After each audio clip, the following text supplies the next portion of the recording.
Hi everyone, this is Victor here. Welcome to the Intelligent Investor channel, where you learn about stock investing analysis and personal finance that will help you become a great investor. In today's video, I'm going to talk about the latest news about Alibaba stock. I'm going to talk about why I believe Alibaba stock is substantially undervalued right now. First, I will talk about the negative news surrounding Alibaba right now, and then I will talk about the positive outlook of Alibaba. Then I will show you why I believe Alibaba is substantially undervalued right now, and I will help you calculate Alibaba stock's intrinsic value per share, and I will also show you my price target for Alibaba going forward. If you like this video, make sure to hit the like button, subscribe, and turn on the notification button. I will continue to make many excellent stock investing analysis videos and personal finance videos that will help you become a great investor. Let's start. The biggest concern for many investors right now is that Alibaba is currently under the antitrust investigation now, and many investors want to know when will this antitrust investigation end. This is from Alibaba's latest earnings call. On December 24th, 2020, Alibaba Group received a notice of an investigation from the State Administration for Market Regulation, or SAMR, that it has commenced an investigation pursuant to the PRC anti-monopoly law. The investigation is ongoing and we are fully cooperating with the SAMR. It's believed that Alibaba always practiced this policy called 二选一, meaning as a merchant you have to choose one between the two, meaning that let's say if you're the merchant, you have to choose either working with Alibaba or you have to work somewhere else. But let's say if you're the merchant, you want to work with the biggest player, the biggest marketplace, which is the Alibaba's market platform right now. This means that many merchants have been forced to sell their items on Alibaba instead of, let's say, JD.com or even on Pinduoduo. So what is the worst case scenario under the antitrust investigation right now?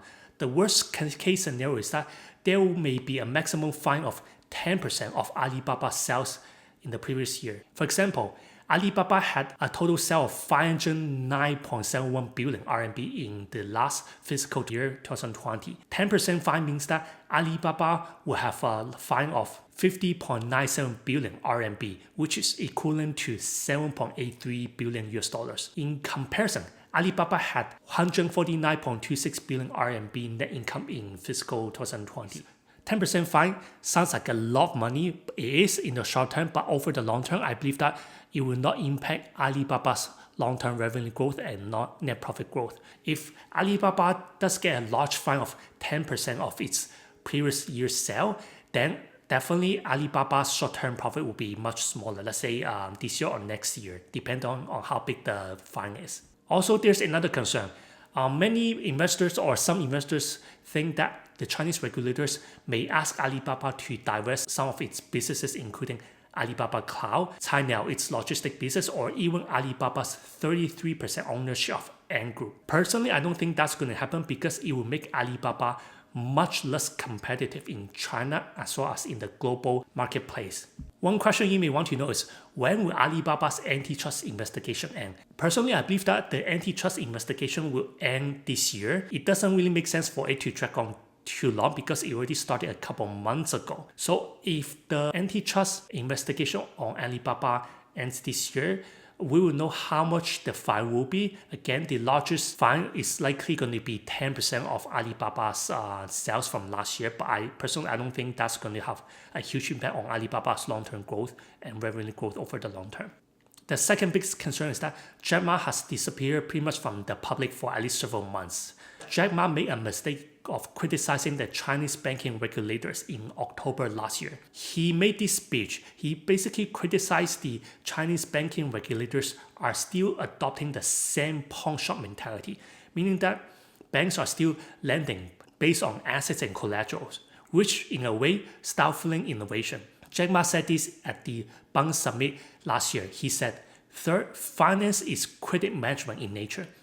We must do away with the pawn shop mentality of today's finance. We must rely on the development of a credit system. Banks today are still a continuation of the pawn shop mentality, A pawn shop is about pledge and collaterals. It's impossible for the pawn shop mentality of collaterals to support what global development demands of finance over the next 30 years. We must leverage our technological capabilities today and build a credit system based on big data in place of the pawn shop mentality. The credit system should not be based on conventional IT infrastructure or acquaintance societies. It should be based on big data to ensure that credit truly equals wealth. Now, after Jack Ma made a speech, a few weeks later, in November last year, Ant Group's IPO was suspended. Chinese regulators want Ant Group to follow the same policies or same regulations as a traditional bank. For example, Ant Group will be required to meet higher capital requirements just like a traditional Chinese bank and come up with a ratification plan. There are a lot of speculations surrounding Jack Ma's disappearance from the public. For example, many people speculated that Jack Ma is currently under house arrest. But however, according to Financial Times has flight records of Jack Ma's private jet, showing that he has been traveling within China, mostly between Beijing and Hainan. Jack Ma was also spotted playing golf at the Sun Valley Golf Resort in Hainan. Jack Ma also appeared in a 50-second video conferencing in January this year. All of these things suggest that Jack Ma is not gone. He's basically laying low right now until the Chinese regulators approve Ant Group's ratification plan. Here is my prediction. After the Chinese regulators approve Ant Group's ratification plan, I believe that Ant Group will likely go IPO again, maybe in 2022 or maybe the year after. Another concern many investors have is that Ant Group's IPO suspension will impact Alibaba's valuation. This is from Alibaba's latest earnings call. Early November, Ant Group announced the suspension of its proposed dual listing and initial public offering on the Shanghai Stock Exchange, Star Board, and the Hong Kong Stock Exchange. Due to the recent significant change in the fintech regulatory environment in China, Ant Group is in the process of developing its ratification plan. So how will this impact Alibaba? As you may already know, Ant Group was initially valued at $300 billion. Now, many analysts expect that Ant Group's valuation will be cut in half or even more to around $150 billion because Ant Group will be treated like a traditional Chinese bank, and Ant Group will need to follow the same regulations, the same capital requirements, and eventually Ant Group will have slower growth from its micro-lending business because Ant Group needs to be treated like a traditional bank. Here's the important part. Alibaba owns 33% of Ant Group. This means Alibaba needs to record its investment in Ant Group on Alibaba's balance sheet. Also, Alibaba needs to record Ant Group's income as Alibaba's other income. For example, Alibaba received a share profit of 4.769 billion RMB from Ant Group for the latest quarter ended on December 31st, 2020. Personally, I don't think Ant Group will have a huge impact on Alibaba's core commerce business over the long run. But if Ant Group's revenue growth does slow down because of the ratification plan, it will just mean Alibaba will report lower share profit from Ant Group going forward since Alibaba owns 33% of Ant Group. Now let's talk about the positive news or the positive outlook of Alibaba. The first thing I like about Alibaba is its dominant e-commerce market share in China. Here are some of Alibaba's highlights in the latest quarter ended on December 31st, 2020. All of these numbers show that Alibaba's increasing revenues and net profits. According to this latest earnings report, Alibaba's revenue was up 37% year over year to US $33.88 billion. Income from operations was up 24% year over year to US $7.51 billion. Annual active consumers increased 22 million to 779 million. Mobile monthly active users increased 21 million to 902 million. Alibaba is already a mega cap company with a market cap of $632 billion. So all of this revenue and net profit growth shows that Alibaba's financial is doing very well, or Alibaba still has strong revenue growth potential. Now this is from eMarketer. According to eMarketer, Alibaba had a 56% retail e-commerce market share in 2020 and is expected to have 56.6% retail e-commerce market share in 2021. eMarketer also expects e-commerce as a percentage of total retail sales will continue to increased between 2021 and 2024 in China. I believe Alibaba's e-commerce business will continue to grow for many years because of these reasons. Consumers are buying more and more products online using their mobile phones or their mobile devices more than ever, even after the pandemic's over, because it's simply much more convenient for everyone to buy online using their mobile phones. And also the logistics in China are actually way more advanced than logistics in US or Canada or North America. You may know this already, China has the largest e-commerce market in the world. China also has the most internet users as well as the largest population of 1.44 billion in the world. When we're talking about the e-commerce market in China, it's a triopoly between Alibaba, JD.com, and Pinduoduo. All of them combined have a market share of 83.6% in China. Another catalyst that's driving Alibaba's long-term growth is that Alibaba is expanding aggressively to less developed cities such as Tier 3 and Tier 4 cities to compete with Pinduoduo. Alibaba's management said this. Here, I will elaborate a little bit more on our thinking in 4 core areas. First, in China retail marketplaces, we will continue our user acquisition efforts, especially in less developed areas. We'll build on Taobao deals, 100 million mobile MAU base, and further invest in expansion of the user base and the product supplies targeting less developed area markets. All of this means is that Alibaba is expanding aggressively to develop its community purchase business to compete with Pinduoduo in the Tier 3 and Tier 4 cities in China. Alibaba currently competes with JD.com in the Tier 1 and Tier 2 cities. As of now, community group purchase in the lower tier cities in China has the biggest growth opportunities, and Pinduoduo is the market leader in that area. This is why Alibaba is expanding or investing aggressively in that area. Now, here's the important part about Alibaba. Alibaba Cloud is the biggest growth opportunity for Alibaba going forward. As of now, Alibaba Cloud competes with Amazon AWS, Google Cloud, and Microsoft Azure. Alibaba Cloud is currently the 4th largest cloud provider in the world, beating even IBM. As of now, Alibaba's market share is around 6%. Right behind Google Cloud. Microsoft has a market share of approximately 20%, and Amazon has a market share of approximately 33%. Alibaba's management said this, in cloud computing, we are pleased to have delivered our first quarter of positive adjusted EBITDA. This is the result of years of investment in pursuit of long-term value creation. Alibaba Cloud continues to grow at a rapid rate with 50% revenue growth year over year in December quarter, reflecting the massive potential of China's cloud computing market. We believe the market is still at an early stage as data intelligence applications and the demand for computing power will become universal across all industry sectors. So according to this article here, as of February 2021, Canalys reports that the worldwide cloud market grew 32% this quarter to 39.9 billion. For the full year of 2020, cloud infrastructure spending grew 33% to 142 billion. AWS has 31% of the market, followed by Azure of 20%, Google at 7%, and Alibaba Cloud close behind. There's an enormous growth potential for Alibaba, especially in the infrastructure as a service and platform as a service in China, as well as everywhere around the world. This is similar to Amazon's AWS cloud business.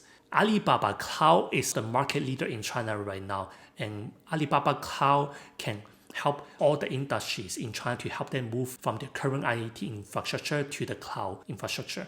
As a value investor myself, I also like to look at Alibaba's intrinsic value per share compared with its current stock price of $232 per share. So we will know whether Alibaba's stock price is currently fairly valued or substantially undervalued right now. If we consider Alibaba's long-term growth prospects in e-commerce and Alibaba Cloud, I believe that Alibaba's revenues, net income, and operating cash flow will grow approximately between 10% and 25% each year for the next 5 years. I want to show you this spreadsheet here that estimates Alibaba's intrinsic value as a whole company as well as Alibaba's intrinsic value per share. The first thing is that I define the intrinsic value as the discounted present value of future cash flow. In this spreadsheet, I made 3 key assumptions. The first key assumption I made is that we're using Alibaba's future operating cash flow instead of Alibaba's free cash flow. Now you may wonder, why am I using Alibaba's operating cash flow and not using the free cash flow? When it's a growth company, I believe that it's much more accurate to use the company's operating cash flow than its free cash flow, because normally a growth company always invests most of its capital into its own business in order to grow its revenues and net profit going forward. I will use the free cash flow if the company is very mature with a very low growth rate, because a very mature company usually returns most of its money to investors by buying back shares and to give out dividends. But in Alibaba's case, Alibaba is still a growth company, and Alibaba is also investing in many businesses. For example, its logistics business and its Alibaba Cloud business that have a lot of growth opportunities. That's why we're using Alibaba's operating cash flow to estimate its intrinsic value right now. The second key assumption we're making is that Alibaba's operating cash flow will grow between 10% and 25% each year for the next 5 years. The third key assumption is that we're using a 17.41 multiple at the end of year 5 to calculate Alibaba's terminal value. Now, the 17.41 multiple is from Morningstar. Also, we're using a discount rate of 11.5% WACC from Finbox to discount Alibaba's future cash flow to the present day. So we can estimate Alibaba's current intrinsic value as a whole company, or estimate Alibaba's intrinsic value per share. If we look at this spreadsheet here, there are 3 case scenarios: worst case scenario, normal case scenario, and best case scenario. The first worst case scenario is that the expected growth rate will be 10% each year over the next 5 years. If we discount all these cash flows to the present day, the intrinsic value for the entire company should be around $625 billion US dollars. Now, this is very close to the current market cap of $632 billion. I'm giving this worst case scenario a 30% probability. Under the normal case scenario, we're using a 17.5% expected growth rate over the next 5 years. Then we discount all these cash flows to the present day. The intrinsic value as a whole company will be around $843 billion. I'm giving this normal case scenario a 40% probability. And under the best case scenario, we're using an expected growth rate of 25% each year for the next 5 years. Then the intrinsic value will be approximately $1,048 billion US dollars, or 1.048 trillion in intrinsic value. So if we multiply all this probability together with my estimated intrinsic value for Alibaba, then the estimated intrinsic value will be approximately $839 billion US dollars for Alibaba. That's the entire company's intrinsic value. And if we divide this number by 2.71 billion ADS shares, then the intrinsic value per share will be approximately $310 per share. If we compare this with Alibaba's current $232 per share, this means Alibaba is likely substantially undervalued right now. Here's my conclusion of Alibaba. Based on my analysis, I believe Alibaba is substantially undervalued right now. Personally, I believe Alibaba is worth around $310 per share, or $839 billion US dollars in market cap. There are a lot of noises or negative news about Alibaba that are causing Alibaba stock to be substantially undervalued, including the antitrust investigation, Jack Ma's apparently disappearance from public, and the Ant Group suspended IPO. I like Alibaba's long-term growth prospects in e-commerce as well as its Alibaba's cloud business. I also like Alibaba's dominant market position in most of its businesses right now. Now, I have a very small long position in Alibaba, about 2% of my entire stock portfolio. My plan is to buy more Alibaba shares this year as I accumulate more cash, because I believe the stock is substantially undervalued right now. I believe Alibaba stock will eventually hit over $387 per share, or 1 trillion in market cap within the next 3 years. You will need to do your own research and do your own due diligence. If you like this video, make sure to hit the like button, subscribe, and turn on the notification button. I will continue to make many great stock analysis videos and personal finance videos that will help you become a great investor. Thank you for watching, and this is Victor from the Intelligent Investor channel. I will see you in my next video.